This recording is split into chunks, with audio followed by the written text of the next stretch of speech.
Growing up, TV Guide was my very favorite magazine. More than Boy's Life, and more than another magazine called The Children's Friend. I loved TV Guide. The magazine had been around for a long time before it caught my attention. According to Wikipedia, the National TV Guide's first issue was on April 3rd, 1953, where it had a total circulation of about 1.5 million copies sold in 10 U.S. cities when it was initially distributed. The cover featured a photograph of Lucille Ball's newborn son, Desi Arnaz Jr., with the headline, Lucy's $50 Million Baby. One of the things that was really cool about the magazine was that it was published in digest size, and it remained that way for the first 52 years of its publication. Folks, I can't tell you how very sad I was when TV Guide became a normal-sized magazine. It was heartbreaking, really, because when that happened, I knew that a very special era of television viewing, my television viewing, had come to an end. After all, this was the magazine where I had learned about Bonanza, the Brady Bunch, and for heaven's sake, even Three's Company. And there was something just so darn magical about those covers. This one is a perfect example. Just looking at Bob Denver and Tina Louise here, they look like they're having fun, and I bet this show is fun too. I'm in, I'll watch it, I promise. Well, it turns out, I watched that show on and off for half a century. Heck, I still watch it even today on MeTV. Midway through the 70s, my father realized that the perfect gift for me when he got home from a business trip was a TV Guide from the city that he had visited. I would scour the listings to see what shows were playing in that city that differed from the local programming here in Salt Lake City, Utah. Of course, my favorite issue every year was the annual fall preview.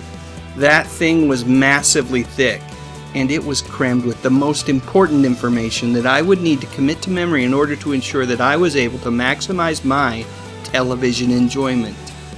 Hours would be spent reviewing the information about each new show. I distinctly remember reading the preview info about After MASH way back in the early 80s. Seemed like a big winner to me, a ratings Goliath for sure. Who could have predicted that a year later it would be gone? But even more than the previews for each new show, I just really loved looking at the black and white ads for new and returning shows. Often they would take up an entire page, and the words season premiere almost guaranteed that the episode would be a really good one. And although they were not always part of the fall preview issue, I knew that those fall issues would contain much needed information about what Saturday morning programming choices I would have to make. By the way, if you notice that the cereal in the background is none other than Mr. T cereal, well, you, my friend, are probably as nutty as I am about all this stuff. I also enjoyed the TV Guide close-ups that could be found taking up about a third of a page in the listings section. I was too young to remember this one, but holy cow, Batman, it's cool.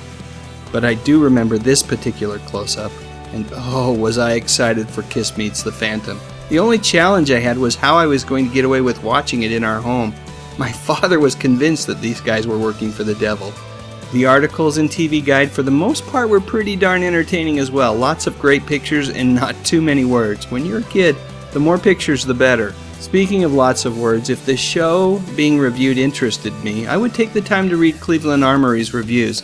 The guy was usually spot on, like in this one here. He really seemed to enjoy the mid-70s version of Ellery Queen starring Jim Hutton. Audiences, however, were less enchanted, and it never got the ratings that it needed to merit a second season. So what happened with TV Guide? Why is it that the incarnation of TV Guide that graces our newsstands today, well, it looks dramatically different and only comes out every 2 weeks? Truthfully, I think you have to blame this darn thing. On-screen guides and all of the good information that can be found there, as well as the internet as a whole. Yep, any piece of programming information that you might need is just a mouse click away. You can also point to streaming media. No one really needs to know when to watch a show anymore. The question that needs to be answered these days is where can you watch it, and is it on demand? And while the covers of the new version are great, they just don't seem to have the same magic as the old ones. I don't know. I mean, this one's a pretty good cover, and the articles that are teased seem to be good ones. I think the problem is more likely me. Me and my old eyes. Eyes that for whatever reason found these covers more magical. I mean, come on folks, how can you not want to watch a show about truck drivers with Claude Akins? And take a look at this 2-page advertisement for Battlestar Galactica. Amazing Frank Frazetta art. Way cool. Unrelated to all this, the original Battlestar Galactica should have ran much longer than 1 season. Okay, so that's it. We'll close with this picture. Charlie's lovely angels. When they were young and everyone still got along. Anyway, did you love TV Guide as much as I did? Let me know what you think in the comment section. And while you're at it, I would love a thumbs up if you enjoyed this video. And I would be absolutely honored if you'd consider subscribing to my channel. I talk about music, movies, and television. Mostly from the 50s, 60s, 70s, and 80s. You know, the good stuff. But most importantly, and as always, thank you so much for watching.